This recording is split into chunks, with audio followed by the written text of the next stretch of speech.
ఏదైతే ఇప్పుడు అంటే మందికి పుట్టిన బిడ్డలకి మనం పేర్లు పెట్టినట్టు ఉంటుంది కాంగ్రెస్ పార్టీ వ్యవహార శైలి. అన్నపూర్ణ క్యాంటీన్ వాస్తవంగా అమ్మ క్యాంటీన్ ఏదైతే ఆ, తమిళనాడులో పెట్టిందో ఆ అమ్మ క్యాంటీన్ ఆంధ్రాలో అన్నా క్యాంటీన్లు అని పెట్టారు. అక్కడ రూపాయి అయితే ఇక్కడ 5 రూపాయలు మంచిదే. అంతకంటే ముందే అన్నపూర్ణ క్యాంటీన్లు పెట్టారు కేసీఆర్.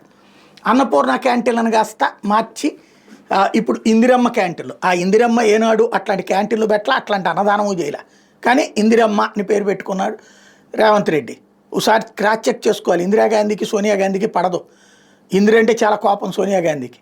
వాళ్ళ ఆయన పేరు పెడితే పర్లేదు కానీ రాజీవ్ గాంధీ పేరు లేదా ఆమె పేరు పెట్టా పర్లేదు కానీ ఇందిరమ్మ పేరు పెడితే ఆవిడ కోపం అంటున్నారు. మరి ఒకసారి క్రాస్ చెక్ చేసుకోవడం బెటర్.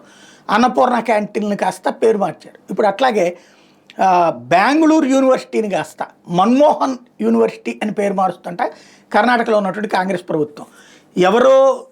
ఎవరి బిడ్డలకో మనం పేర్లు పెట్టి మన బిడ్డలని చెప్పుకున్నట్టు ఉంటుంది.